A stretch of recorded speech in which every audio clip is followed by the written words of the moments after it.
your baby. The original feminine archetype. Now that we've studied the queen, the sage, and the lover, it's time for the original feminine archetype, the mother. On television, the mother archetype is embodied in the nurturing simpleton among a sitcom foursome. Think Rose Nyland on The Golden Girls, Charlotte York on Sex and the City, Charlene Frazier on Designing Women, and Tiffany Dubois on Insecure. If a sitcom focuses on younger women, the mother archetype might be portrayed as more of a maiden, which we see in Living Single Sinclair James. Although the mother and the maiden are distinct feminine archetypes, they are versions of each other at different life stages, which we'll talk about later. Even though their personality quirks, backgrounds, and story arcs take them in wildly different directions, what defines all 5 of these characters across time, place, and culture is their desire to birth, create, and nurture, which is the main reason I believe they're all mothers. Now let's do a fun one. What are the archetypes? All the shows mentioned make use of cultural archetypes we can pretty easily identify: the stately queen, the wise and funny sage, the hedonistic lover, and the caring mother. Unlike stock characters, archetypes don't only appear in scripted performances, but are deeply ingrained in our shared human culture.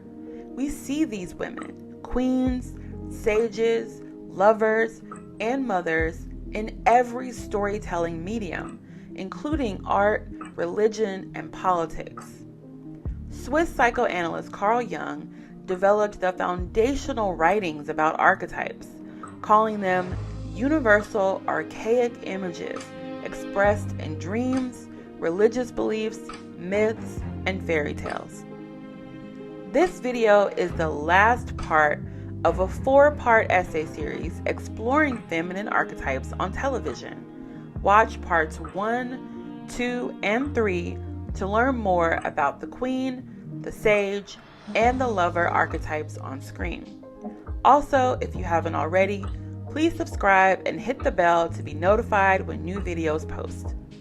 In this installment, we'll explore some of the deeper meanings, symbolism, and synergies between the mother archetype and her on-screen avatars. I wish men would have breasts, just for one day. Then they'd know what it's like to be judged by some physical trait. I mean, just because I'm built like this, you wouldn't believe how many people think I'm dumb. What defines a mother? The mother archetype is the easiest to understand and the hardest to define because we all have relationships with mother figures in our lives, be they a grandmother, an aunt, a woman teacher or mentor, or our actual mother. It doesn't take long to think about what makes a person a mother. They take care of us, they teach us, they tend to our emotional and physical well-being. But what truly defines the mother archetype on screen isn't birthing a child necessarily, but rather it's her place within the sitcom as the open-hearted, sensitive nurturer. Often these characters nurture their friends, like Rose and Sinclair, and other times they nurture relationships and children, like Tiffany and Charlotte. The mother archetype on screen is shaped by the collective interpretations of the mother in myth. The Virgin Mary is perhaps the most iconic iteration of the mother archetype in Western culture and has long been a compass for not only what motherhood should look like, sacrificial and virtuous, but also what women should be like, virginal and receptive to masculine forces.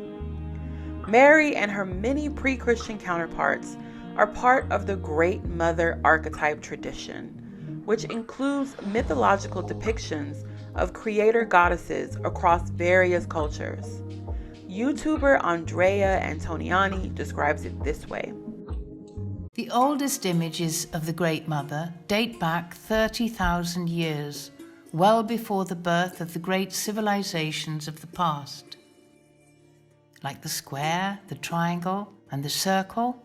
The idea of the Great Mother, a mother of all and for all, has always been there. Jungian psychologist Eric Newman wrote extensively on the Great Mother archetype and drew this schema to map where various mother archetypal figures sit within it. On the top left, we see the positive aspects of the mother archetype represented by Mary and the Greek goddess Demeter, an earth deity of grain and the mother of Persephone. The good mother bears the fruits of the earth for the nourishment and replenishment of humankind. The bottom left describes her withholding and destructive shadow side, and is represented by Greek goddess of magic Hecate, and the revered divine mother goddess Kali of the Hindu tradition, who destroys as easily as she creates.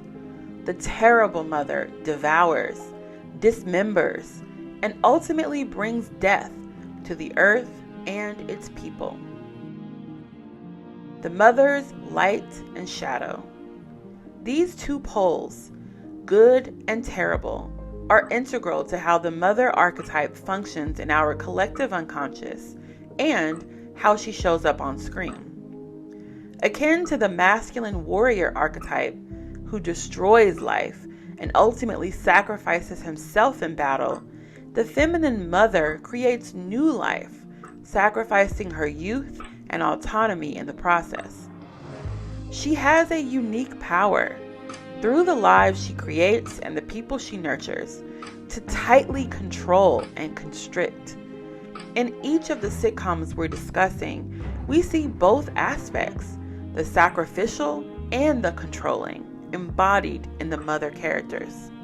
Take Sex and the City Charlotte, whose central challenge on the original show's run was to learn to relinquish ultimate control over herself and her environment so that she could fulfill her dreams of becoming a wife and mother. She achieves this only after profound suffering, loss, and ultimately sacrificing the career she loved. Or Insecure's Tiffany, who doesn't immediately seem to fit the mother archetype, except for the fact that she does become a mother during the show. Admittedly, we don't know a lot about her character after 6 seasons, but what we do know about her is that her sense of self seems to be highly shaped by her marriage and ultimate life as a mother. When she does become a mother, the show focuses on the tensions between the outdated and unrealistic expectation that motherhood will transform her into a modern Madonna whose only purpose is attending the needs of her new offspring. Instead, like many parents, Tiffany struggles with postpartum depression, a physical manifestation of the exhaustion and dimming light that the mother's shadow side represents. Like Charlotte, Tiffany's arc ends with a great sacrifice to her personal life in service to her family's well-being, as she leaves her family and friends in LA behind for her husband's career and to be closer to his family. Mother, maiden, and crone. The mother archetype can also be another way to represent a mature, fertile woman, as seen in the maiden, mother, crone triplet, or the girl, the grown-up, and the widow. These 3 archetypes represent distinct phases in the life of a feminine person, with each new phase being brought about by initiation or ritual. A virginal maiden becomes a mother through the rituals of menstruation and childbirth, while a mother becomes a crone through the initiation of menopause. They are deeply connected, and the mother archetype on screen can appear as either maiden or crone. Arguably, Sinclair is more maiden than mother, and Rose is more crone than mother. In modern times, these distinct phases of life are less defined as we move further away from the sacred and communal and closer to the profane and the individual. But we can still recognize these figures as evolutions of the same archetype. Greek goddesses Demeter and her daughter Persephone are popular mythological depictions of the mother and maiden archetypes, respectively. The story of Persephone's kidnapping and descent into the underworld is sometimes read as a metaphor for the rituals and initiation of the maiden to mother, or of a girl becoming a mature woman after enduring the violence of puberty. The mother's power. We can map all feminine archetypes according to psychological and mystical polarities and to a corresponding natural element. The mother is feminine, introverted, and represents the element of water. She is calm, soothing, receptive, and soulful. She's often the heart of the show, the character most likely to express her emotions, even as the other, more cynical archetypes mock her, and the person people open up to. She's intuitive and may be portrayed on screen as humorously mystical like Sinclair or steadfastly religious like Rose. Her receptiveness is her superpower. She has a mind of her own, but she's not rigid and can see other people's perspectives. She can take care of herself, but doesn't mind being led if someone else is better suited for the job. She doesn't try to play it cool, and this quality draws men to her. She's usually the character with a long-term partner, while the other characters play the field, like Rose, Sinclair, Tiffany, and Charlene. She's similar to the Queen, who represents the extroverted feminine, but unlike the Queen, leadership isn't a strong part of her identity. The mother's place and the source of her power is within the home, while the stately Queen has the urge to build an empire outside of it. The mother sits directly opposed to the lover, an extroverted, masculine archetype who is her other half, as both archetypes are most interested in how they relate to other people.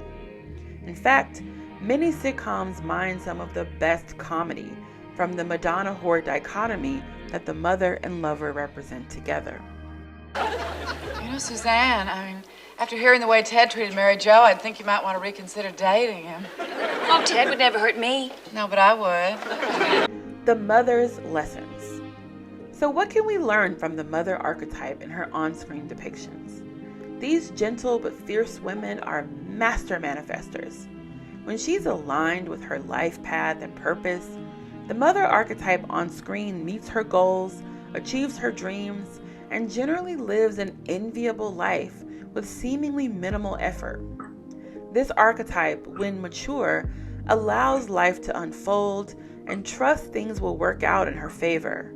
The mature and aligned mother shows us how to fully embody the Taoist principle of Wu Wei, or effortless action.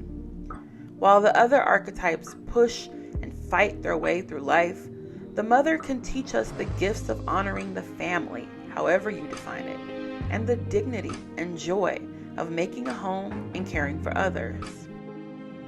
The whole feminine psyche.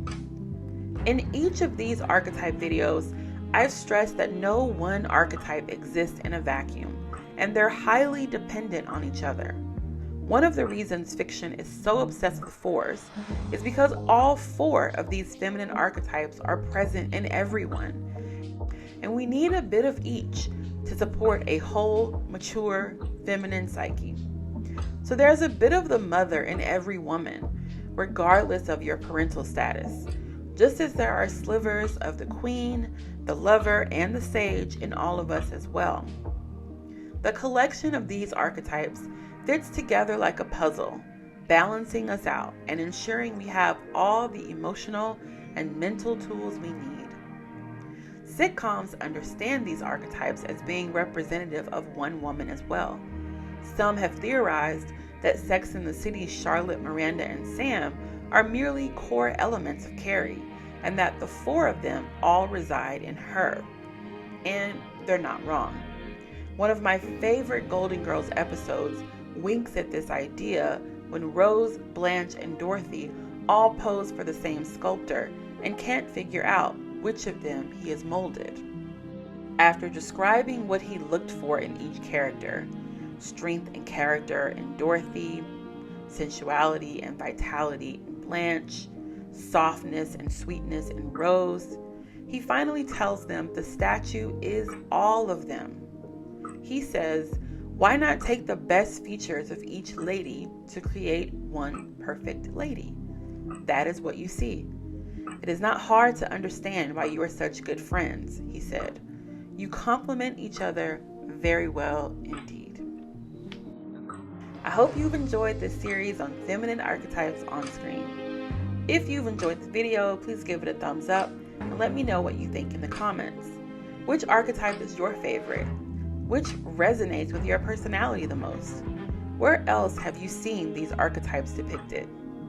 Thanks for watching.